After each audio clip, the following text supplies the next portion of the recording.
Limited time here. Amazingly, I'm going to have to speak less. So we have like 40 minutes max, really. And after that, get on with it. Because I have promised many people who said they were going to be here and have left. Oh. Yeah. There's no real evidence that I've found of people actually worshipping wolves specifically, but it's about people finding that as a channel to do to Christianity, to even Islam, to Judaism, to heathenry, and all kinds of. It is a method, an approach, because wherever they spread to, it seems to have taken root in a different form. So you get like the Greek wolf cult, the Lycaeus, and the further north you go in Greece, the stronger that wolf cult goes. In Roman things, the further north you go, the stronger the wolf cult gets. So in ancient times, the further back you go to this northern area of what is modern day Ukraine, that's where you get the wolf cult. And even people who thought it was ridiculous mentioned it, like in Thrace and places like that, and talked about this. And it was always described as something ancient. Now, in my research that I've done, it seems to me that the ancient wolf cult was a way of having like a ritualized gang warfare, essentially, for the men or the males of the tribe. And for the females of the tribe, there was nothing, except for the fact in my UPG or guesswork, I think there was something. It's been lost, but there's the Mannabund, that was this like masculine side, then there's the Frauenbund, the sort of feminine side. Now that might seem very gender sure, I'm coming to that.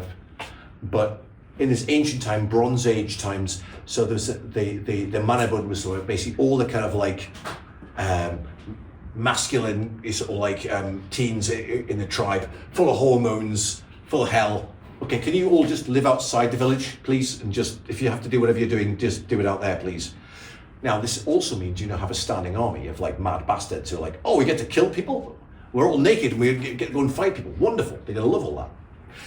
But my theory, as well as that, is that inside the village, the girls or the women of that would have learned other things, also to do with wolves, to do with like life rights, like birth, death, marriage, and that kind of stuff. So what do you do if somebody dies? What do you do if somebody dies in childbirth? What do you do if the child dies in childbirth? What do you do then? That kind of stuff, which is pretty brutal, but also really important. Now, to say, I can't prove that, but the number of times you look at the ancient Greek goddesses, and every time you talk about the ancient Greek goddesses, they're linked to wolves, they're linked to potions, they're linked to magic. And this is an era when magic and medicine are the same thing.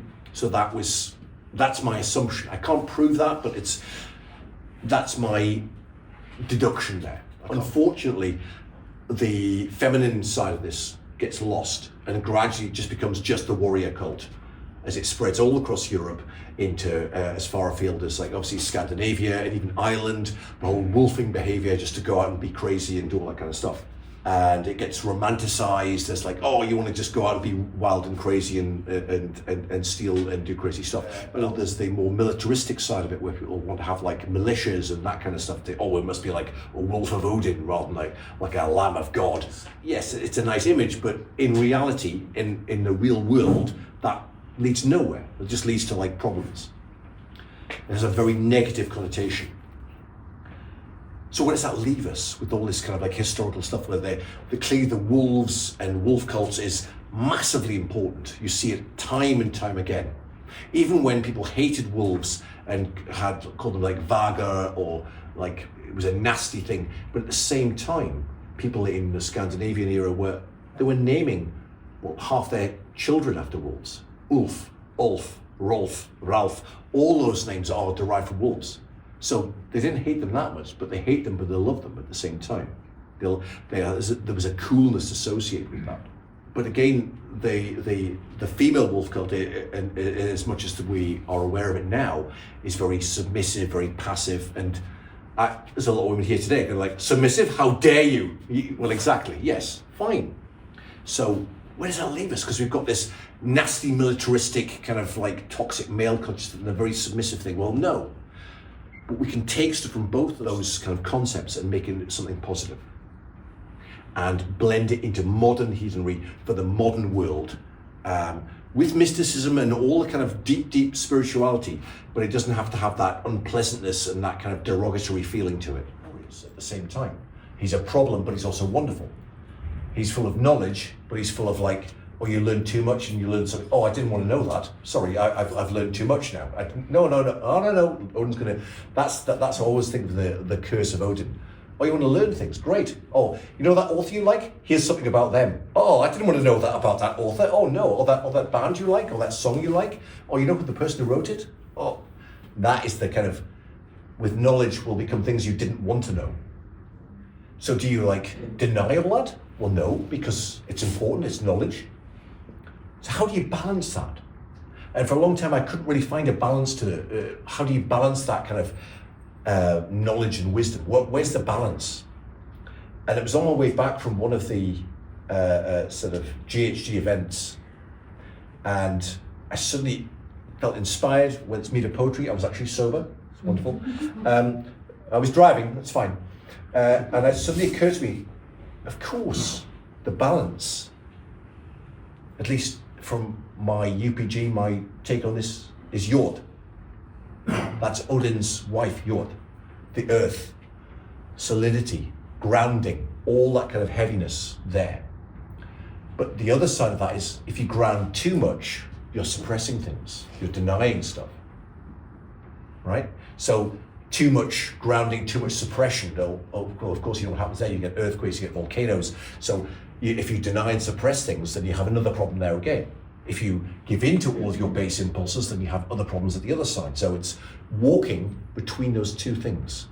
So my take on this, my UPG, is that walking between those two things is the path of the wolf towards heathenry. Not denying that those feral things that are part of humans, but not suppressing them too much in which they just like become problematic and buried.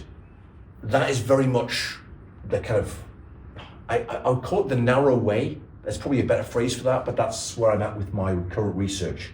So Jord, there's not much about her in the corpus of literature and what have you, but I had a experience when I was doing the chanting over the god post of Odin, who's here today, and we're chanting all the names, myself and another person were chanting the names, and I had this image in my head, powerful image of this vast woman, like a gigantic giantess, huge, sleeping beneath the earth. Oh, I must have seen that somewhere. That must be in a saga somewhere. It's not. And I spoke to a few people who are more spiritually inclined than me and say, oh, you must have heard this. No?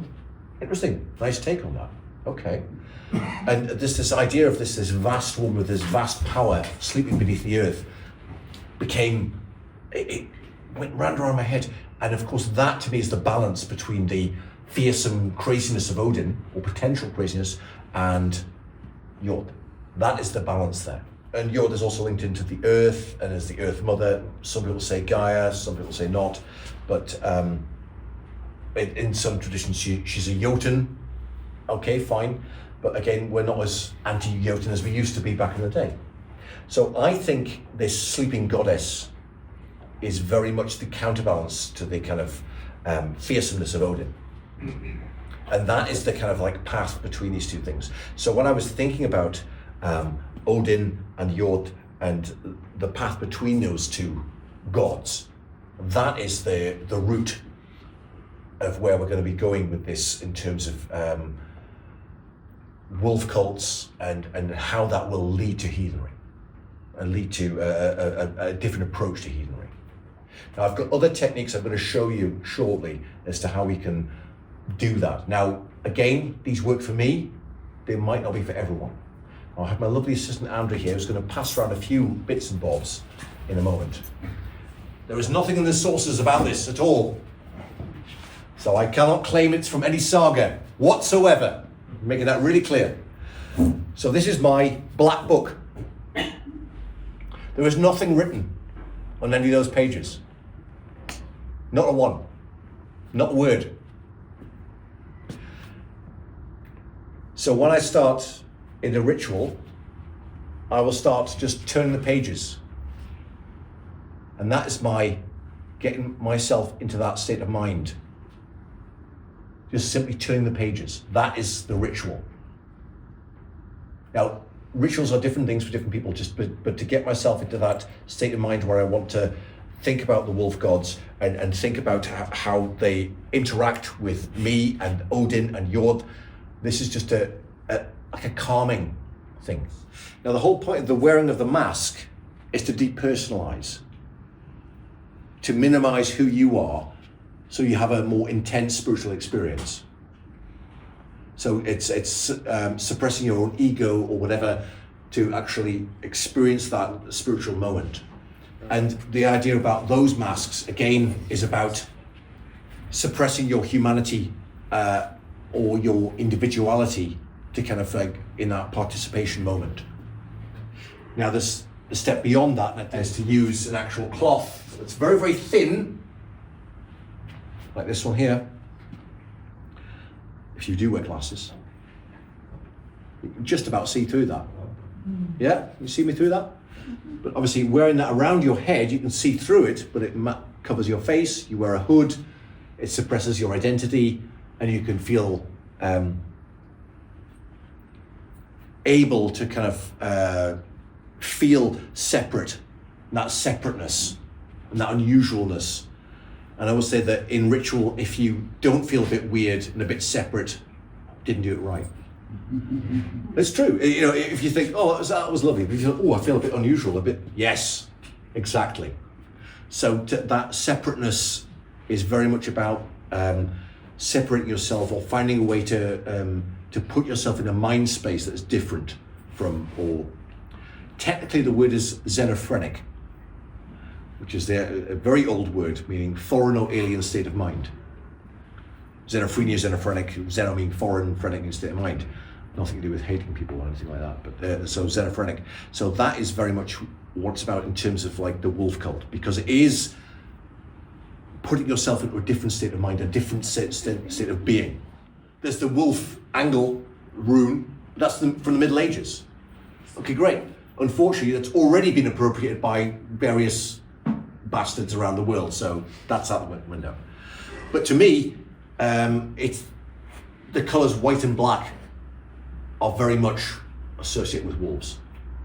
I can't prove that. I can't point to anything, but that is in my UPG, that is how they're associated, and that's where it's from. But beyond that, there's various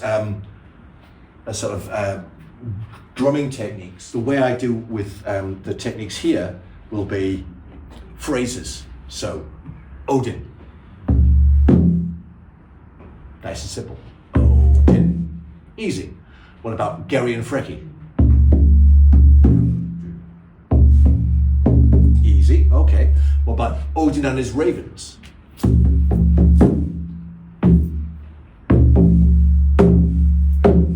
Nice and simple. But you'd have more complex patterns beyond that. So if you talk about Fenrir, and let it bounce on that, you get that technique. Now, okay, that's very simplistic, but building on that, if that's repeated and repeated and repeated, and I did that at some of the rituals that we did at GHG, particularly when people were doing some of the rituals and doing some of the talks, or like doing the spoken word stuff, just adding a rhythm or a sort of insight. Very simple stuff. But if it's repeated for an hour, that can absolutely add a massive input into things.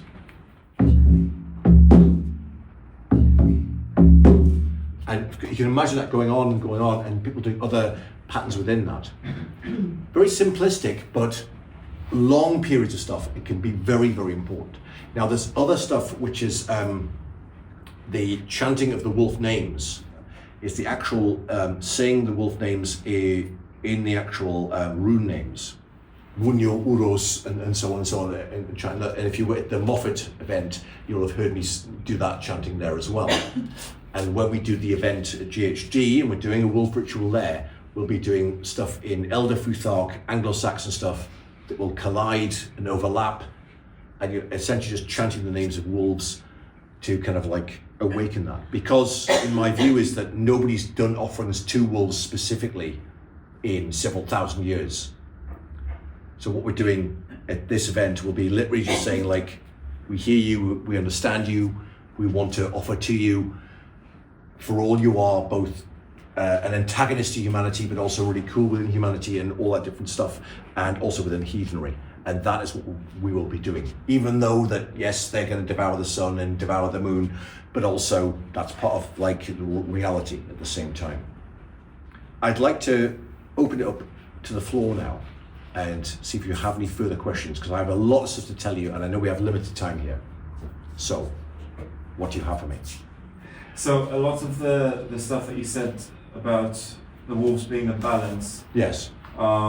This to me, the way you described it, sounded a lot like the psychoanalytical theory between the id, ego, and superego. Yes, absolutely. So, I didn't want to get into that, but yes, you're right. Yeah. That's kind of what it sounds like to me, but also kind of like not just balancing like left, center, right, but also balancing, like the power of the ego as well.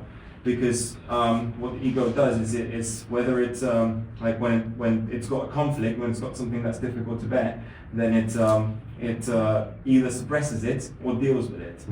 But the thing is that if we suppress everything, then we kind of live in an illusion. But then if we don't suppress anything, then we live in unmeasurable pain. So it's kind of the way I see it, it's kind of like accepting the idea that pain is just a natural experience. Well, I mean, this comes back to like if you ancient medieval concepts of death, and if you look at things like that, they weren't obsessed with death, but they were like, well, you could die at any moment. I mean, it could happen, and it was literally a thing that they lived with. They weren't obsessed with it. They were just acknowledging, like, you get a cut in your finger. Oh well, I've got sepsis. Bye. No, literally, it could be that. Or you get a cough. Oh well, that was that. And people did just drop dead of all kinds of stuff. Some people live a very long time, but as well. So that idea of acceptance of things is also. But the stuff that came to me when I was like driving home from this big event, and the phrase that I heard in my head, it's just me coming out with it, but was that like, further down that road, you will find that the hand that holds the stick that beats you is your own. Yeah. It's not that, I'm having a cool time and somebody's fucking with me. Wait, it was me. I'm fucking with them. I'm causing the problems. The further down that kind of ecstatic route, it's you. You are causing the problems. You have to accept that. But unfortunately, by the time you realize that, if you've gone far enough down that, you're going to have a problem. It's acknowledging, yes, we want to have the ecstasy and all that kind of craziness, but also we have to live in the real world and suppress some of that. And how do you balance those two? It's very difficult. But you should be able to do that. And the whole thing with like, when you think about wolves in symbolism and what have you throughout history, yes, they're really cool, but also we hate them. They're evil. And there's a Anglo-Saxon Chronicle in one of the books there was like, you mustn't eat meat that's been touched by a wolf. Well, why? Oh, well, they're bad. Why? Oh, well, wolves. And it's just that they have there's this hatred of them, but also people have it on all their symbolism, on their shields, on their on their sort of family crests. Oh, wolves are cool, but also we hate them. At the same time, so it seems to be this continuous love-hate thing with wolves. They're awesome, but also we must kill all of them. So, but yeah, that is, and again, it goes back to the ego thing, that they kind of this love-hate circular thing. Forget the whole alpha, omega nonsense. We all know that's nonsense, right? I hope we all know that alpha, beta stuff is just twaddle, right? The guy who came up with that theory debunked it himself like 2 years after it, right? The actual thing with wolves are super community focused. Absolutely. And even like wolves that end up being orphaned from other packs, get adopted by other packs, they're very, very inclusive, genuinely. This is not a kind of woke thing, this is just like physical biology. They look after each other. And they care for each other. And the alpha of the pack, it's just the parent. That's it, just a parent. It's not like the most aggressive guy. No, it's a parent. And the alpha can sometimes be a female, and that's fine too. And that happens. And there's multiple records of that in all kinds of wolf packs in Europe and also Canada and America and various studies there. So applying it in everyday life what I always come back to with heathenry is community.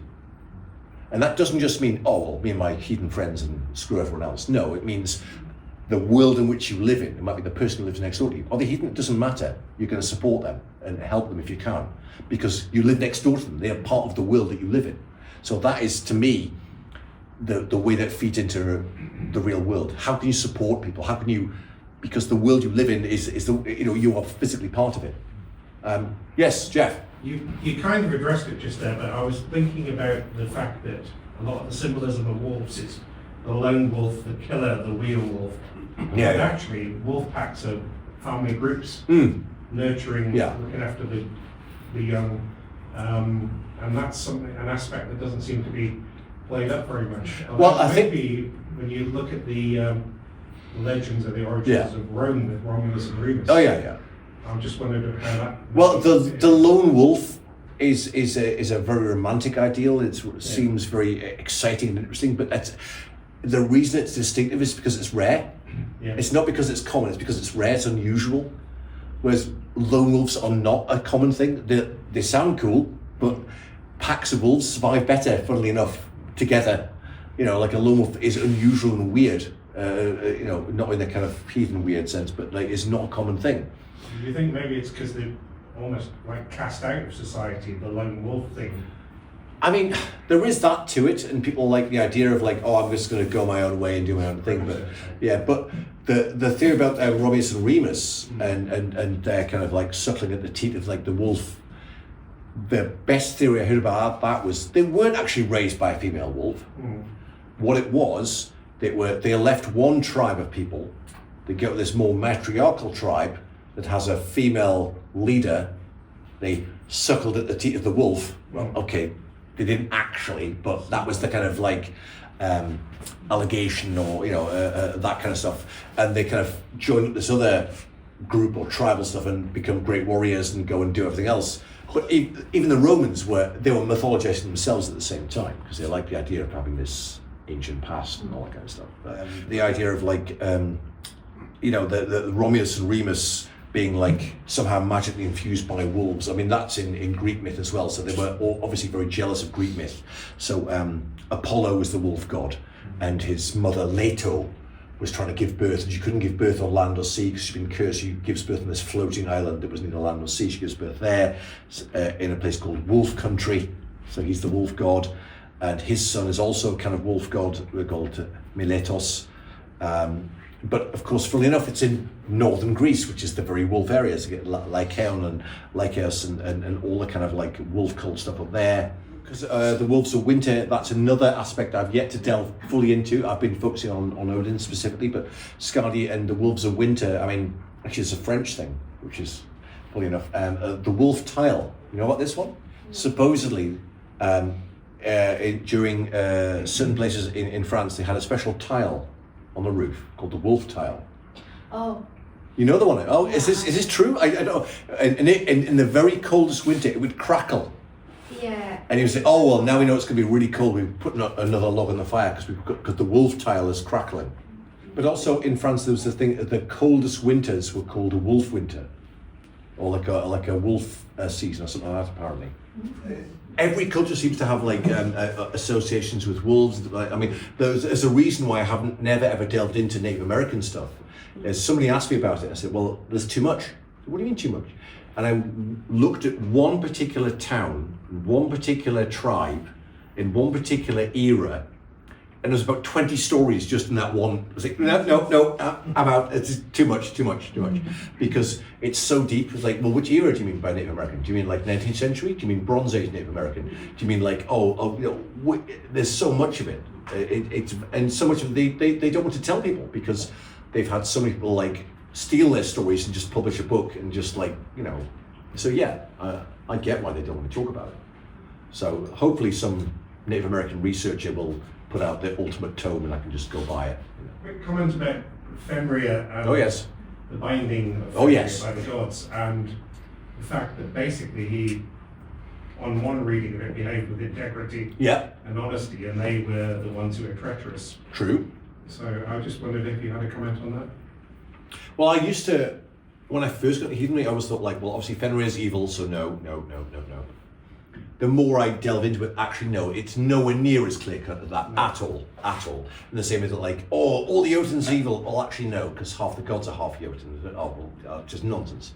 So, yes, in the same way that like, yes, it's evil and yes, it's terrible, but also they were betrayed. So, the fact that it's complex and needs to be chewed over is probably part of it. That there isn't a nice clean cut like good and evil, that is very much part of heathenry. It's not in the same way that Odin, oh, he's wonderful and wise, but he's also a mad bastard and like, you know, blinds people. Oh, so it's never clear cut, and maybe that's part of heathenry, that there is nuance to it and you need to sit and chew on it, and maybe you'll never find an actual clear resolution, but it's something you need to think about and to kind of like ruminate upon, for want of a better phrase. You know, there is no clear answer. It's not like Christianity where like, this is the good thing, this is the bad thing. Well, okay, yes, they do this bad thing, but they were betrayed. Oh, okay, So, and you need to, it's the fact that it's not clear is at least as far as I understand, the more I get into heathenry, not being clear cut is what it's all about. Well, I think that's one of the things I like about heathenry, is that you can read it in so many different ways. And you know, there's the surface way. Well, clearly this means this. Well, hang on. The more you think, well, hang on. No, that's not quite. No. Like, oh well, you know, Thor's great. You know, he just went and killed a whole bunch of giants. So he killed a whole bunch of people. Hang on. Wait, no. Oh, but they also did abduct his wife. Well, yes, that's fine. But did he have to literally kill them? And the more you kind of, it gets grayer and grayer and grayer. And you're like, well, So Loki's evil, except he's not, because he's kind of clever. But he's also a massive bastard, but except when he's not. So it's like, well, hang on.